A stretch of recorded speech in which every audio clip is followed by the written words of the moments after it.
यात्रा को लेके सवाल है, केजरीवाल जी को भी लेके सवाल है। और आज देखिए, श्रद्धा में कभी भी कोई पार्टी नहीं होती।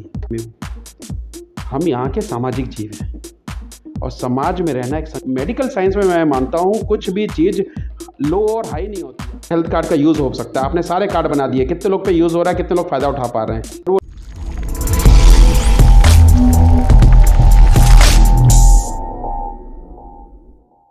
नमस्कार, मैं विजय कुमार पुनिया, आपका हमारे चैनल पर स्वागत है। मैं बैठा हूँ जनकपुरी के अंदर और केबी सर हमारे साथ है, जो कि कांग्रेस के अंदर एक अच्छे पद पे बैठे हैं पार्टी के अंदर, और जानने की कोशिश करते हैं कि कुछ सवाल है जो आप लोगों को पता मैं लेके आऊँ। सवाल क्या है, राहुल गांधी की यात्रा को लेके सवाल है, केजरीवाल जी को भी लेके सवाल है। और आज का जो दिल्ली के अंदर जो माहौल बना हुआ सरकारी डिस्पेंसरी के अंदर, सफाई नहीं होती, टेस्ट नहीं होते, काफ़ी चीज़ें हैं जो मालूम है, वो भी बात करेंगे। तो चलिए सर बात करते हैं, थोड़ा परिचय भी लेंगे। सबसे पहले तो पहले आपको परिचय देते हैं कि सर क्या काम करते हैं और किस पद पे बैठे हैं कांग्रेस के अंदर। सर नाम बताएं अपना। नमस्कार, मैं डॉक्टर के.वी. सिंह, मैं मेंटल हेल्थ थेरेपिस्ट हूँ और इस समय मैं दिल्ली प्रदेश कांग्रेस कमेटी का माइनॉरिटी का अल्पसंख्यक विभाग का वाइस चेयरमैन हूँ। जब मेरे कुछ सवाल था आपके लिए। एक तो जो राहुल गांधी ने यात्रा शुरू की है, दोबारा से स्टार्टिंग की है क्या? पहले वाली यात्रा कुछ गड़बड़ हो गई थी क्या? देखिए, जो फर्स्ट पार्ट था उसको हम भारत जोड़ो यात्रा बोलते हैं, जो कि आपकी कन्याकुमारी से चल के कश्मीर तक थी। उस समय हमने आधा हिंदुस्तान जो वर्टिकल में होता है, सिधाई में पूरा नीचे से ऊपर तक नाप लिया। कन्याकुमारी वो जगह है जहाँ पर 3 महासागर, वो हमारा भारत माता का पैर हैं, इसको 3 महासागर धोते हैं, हिंद महासागर, प्रशांत महासागर और बंगाल की खाड़ी। तो माता के चरणों से ही यात्रा शुरू होती है। वहाँ से यात्रा शुरू करके दिल्ली का दिल, सर आपका पंजाब और ताज कश्मीर पे जाके उन्होंने ख़त्म की। इतनी बड़ी सोच के साथ वो भारत जोड़ो यात्रा थी, इतना बड़ी सुनामी ला दी कि जितने कांग्रेस के सोए वर्कर थे वो भी जिंदा हो गए। इतने लोग कांग्रेस से नए जुड़े और आज करोड़ों की संख्या में आप देखेंगे कि दिल्ली में और भारत में लोग कांग्रेस के बारे में बात करते हैं। और जितना भी विपक्ष ने कोशिश की कांग्रेस को दबाने की, वो स्प्रिंग की तरह काम किया। जितना आपने दबाया, जैसे आपने छोड़ा तो फुल पावर से ऊपर आए हैं। तो ये यात्रा थी और एक बेहद ही सफल यात्रा थी। अब चूंकि इस कड़ी के बाद जो टाइम था, बीच में कुछ स्टेट्स में इलेक्शन थे, सब जगह बिजी थे। अब दूसरी कड़ी में जो अब भारत माता के 2 हाथ हैं, एक मणिपुर, वहाँ से लेकर गुजरात तक, बॉम्बे तक। अब पैरों से लेकर सर तक की सेवा हो गई, पूरा भारत दर्शन हो गया। इस तरीके से राहुल जी ने असली भारत को जाना भी है और लोगों को भी अवगत कराया कि असली भारत है क्या। ये वो इंडिया है जहाँ हर 20 किलोमीटर पे खाना बदलता है और 100 किलोमीटर में भाषा बदल जाती है। तो आप देखिए कितनी सभ्यताओं का मेल है ये।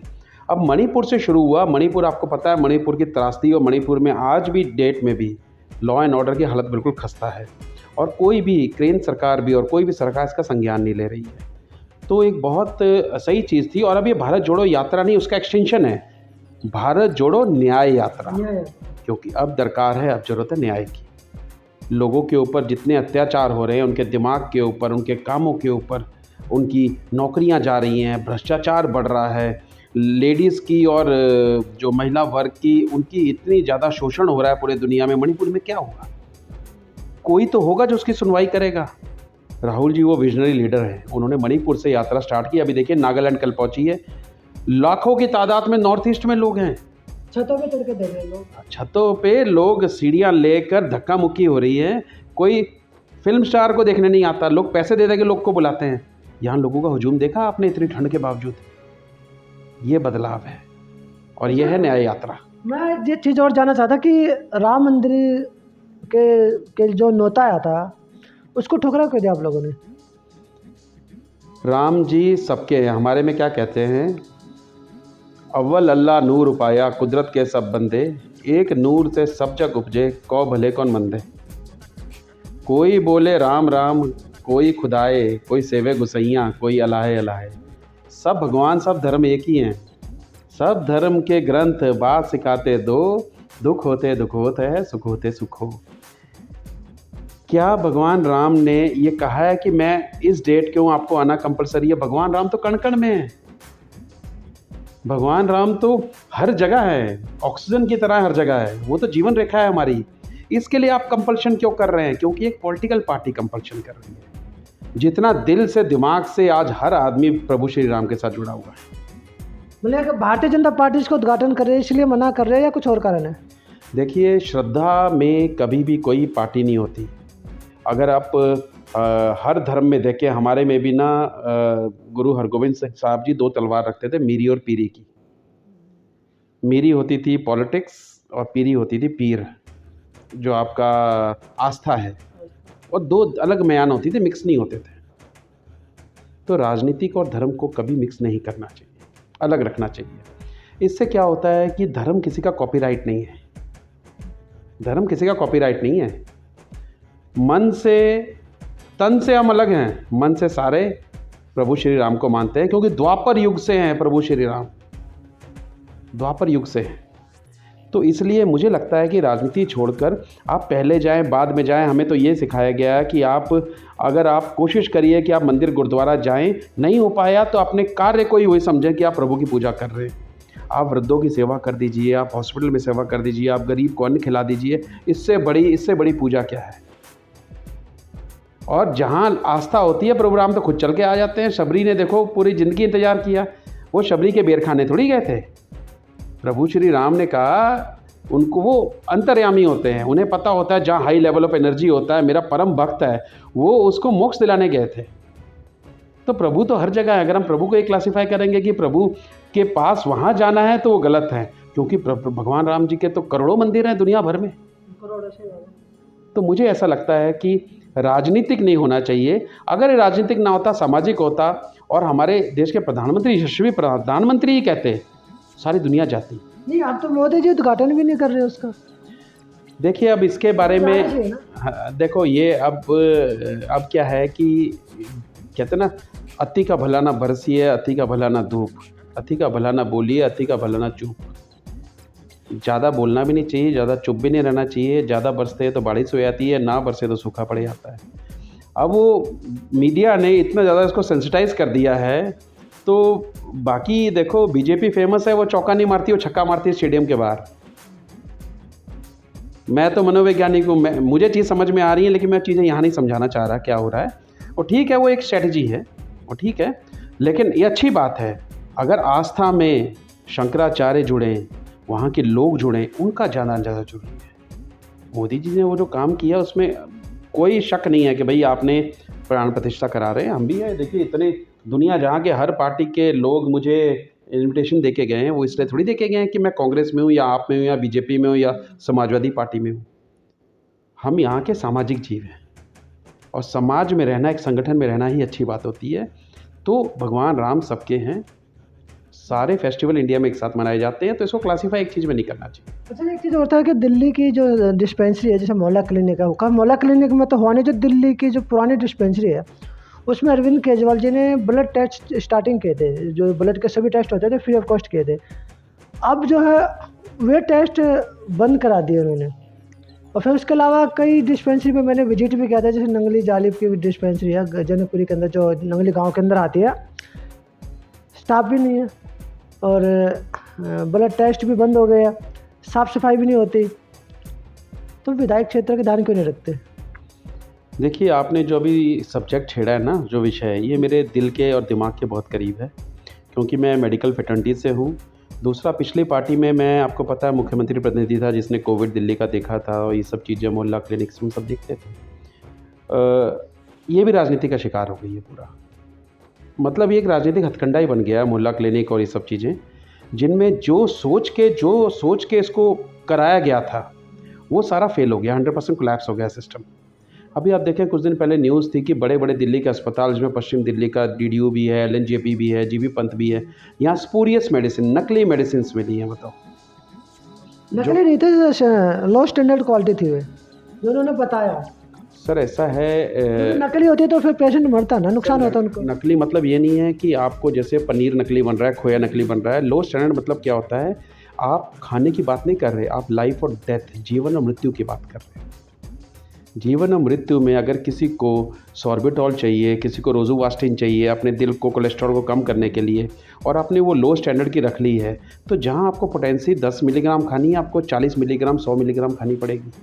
तो उसके साइड इफ़ेक्ट कितने हैं। मेडिकल साइंस में ये क्लासिफिकेशन है ही नहीं। जो बोल रहा है, अगर कोई नेता भी बोल रहा है, गलत बोल रहा है। लो स्टैंडर्ड मतलब नो स्टैंडर्ड।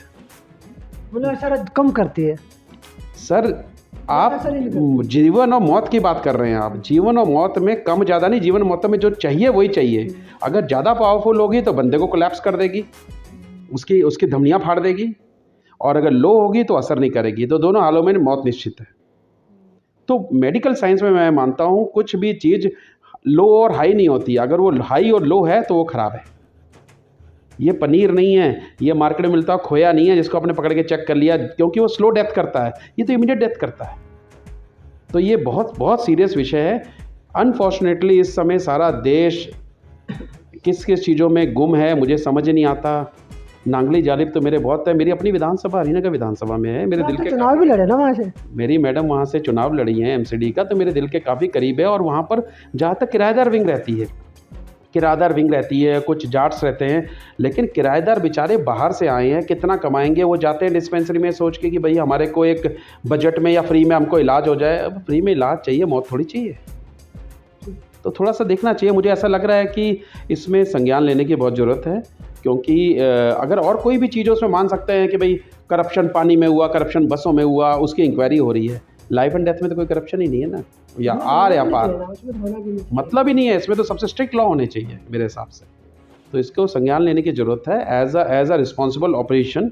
जो हम विपक्ष हैं, जब मेरे संज्ञान में मामला आया था मैंने तब भी बाइट दी थी। मैंने तब भी ये कहा था कि आपको आइडेंटिफाई करना चाहिए कौन लोग कर रहे हैं, और इमीडिएटली उनको रेस्टिगेट करना चाहिए, उनको कानून के दायरे में लाना चाहिए कि आप कैसे किसी की ज़िंदगी के साथ खिलवाड़ कर सकते हो ऐसा।